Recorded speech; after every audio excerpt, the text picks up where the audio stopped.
Hey everybody, this is Richard Pierce, and it's my pleasure to be with you today talking about learning objectives. The goals of this session include I want you to be more comfortable with learning objectives in general. I want you to be able to design and deliver instruction that shows tight cohesion between your learning objectives, your lecture material, and your assessment items. The essential questions I aspire to answer in this presentation include: how can you develop instruction and focus on the important parts of the instruction? And also, how can you best organize your instruction to maximize effectiveness?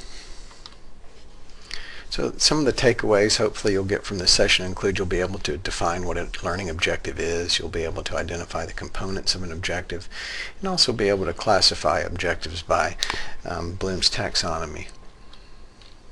So learning objectives, they're kind of like looking into the future, looking to intended consequences of instruction.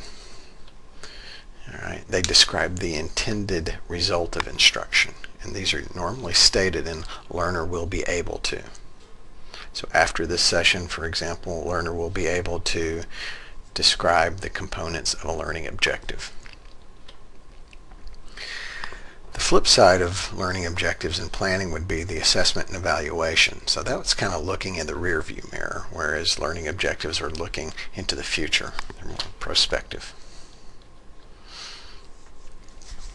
All right, so these items, learning objectives, planning, instruction, and assessment, they're part of an iterative and ongoing cyclical process.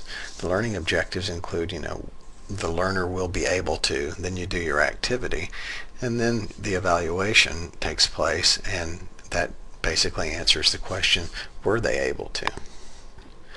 In real life, it's more of a cycle like this, where you start with the assessment items. I recommend starting with the end in mind, with your test questions, and then from them developing your learning objectives. Plan and conduct your instruction.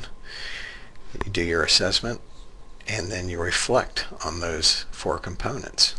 How did my assessment items perform? How did the students do on the learning objectives?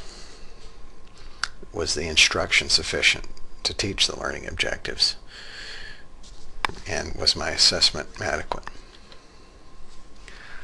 So the parts of learning objectives, the ABCDs of learning objectives, include the audience, the cognitive behavior, the condition, and the degree. So the audience, we know in our case, are going to be health profession students. The behavior, we're talking about cognitive behavior primarily. What are we asking them to do? Are we asking them to analyze a patient case? Are we asking them to just recall information, name of a drug? The condition, the condition's usually going to be a multiple choice question on an exam. And the degree, for our purposes, it's not that important. I mean, holistically, you could look at the degree to be the pass rate on the exam. There are other domains, not in the cognitive domain in Bloom's taxonomy, where condition and degree are more important than others. Like, for example, you'll be able to make 7 out of 10 free throws after practicing free throws for 30 minutes, for example. That would be your condition and degree. After practicing for 30 minutes, you'll be able to hit 7 out of 10. That's your degree. Typically, multiple choice questions eschew those types of metrics and just go to, did you know it or did you not know it? So Bloom's taxonomy. How do you classify questions based on Bloom's taxonomy? Bloom's taxonomy of learning domains, it accounts for 3 different learning domains. As I said earlier, cognitive, affective, and psychomotor. We're primarily concerned with the cognitive domain, the mental skills, knowledge. Affective domain are things of like attitude or self-efficacy, which are also important and are used frequently in education. Psychomotor, you could imagine psychomotor being used in like an immunization class or a compounding class. But for us, for our lecture content, for pharmacy, health sciences, we're going to go with the cognitive domain. The cognitive domain is basically broken up into these components here: remember, understand, apply, analyze, evaluate, and create. This was originally conceived in the mid-50s. They reordered it in 2001 and added the create domain. For all practical purposes, best practices in pharmacy assessment essentially knock this Bloom's taxonomy cognitive domain down into three parts. The lowest part, remember or understand. Level 2, can you apply the information? And level 3 would be analyze, and everything above it. As you'll be able to see in a few slides, being able to distinguish low-level cognition from, can I recall or understand things, from apply, that's pretty clear-cut. But once you start to try and distinguish between these higher levels, it really begins to be problematic, and there's not a high degree of inner rate of reliability concerning what's the difference between analyze and apply, or analyze and evaluate, for example. So in your mind, organize it by the easiest, a little harder than that. And your question type is going to define basically what level you're in.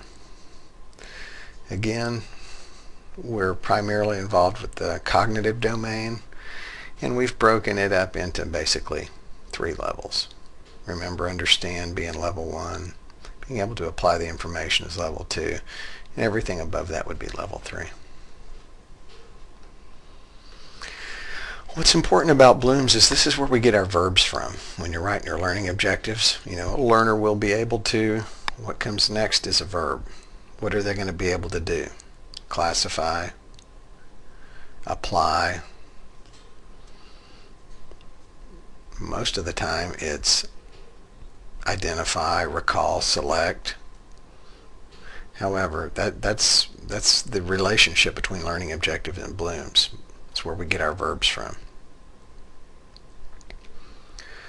So consider what Bloom's level your question is. Again, I said between level 1 and 2 is pretty easy. The higher up you go, the more problematic it becomes to define with any kind of certainty what level you're on. So when in doubt, round down.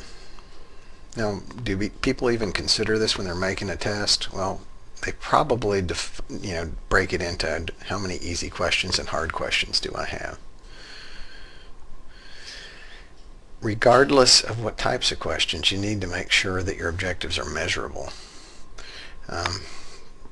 That's what we're talking about here, measuring their knowledge. And how you state that in a learning objective is paramount of importance.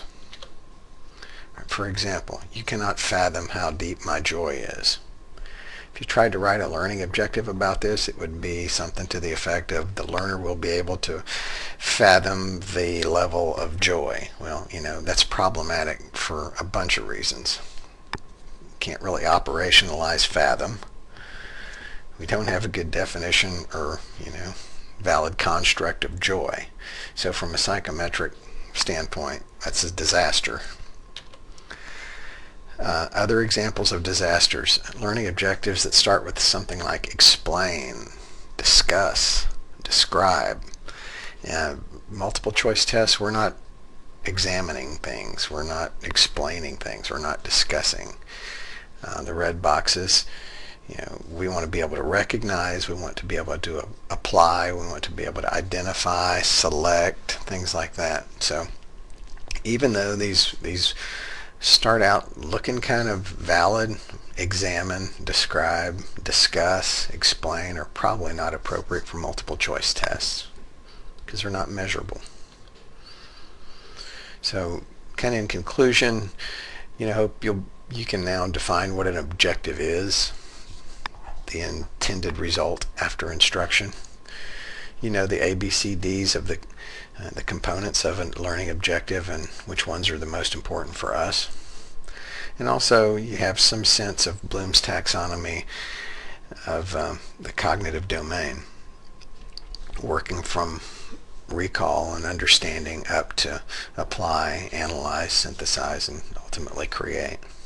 So, Thanks. We'll talk to you soon.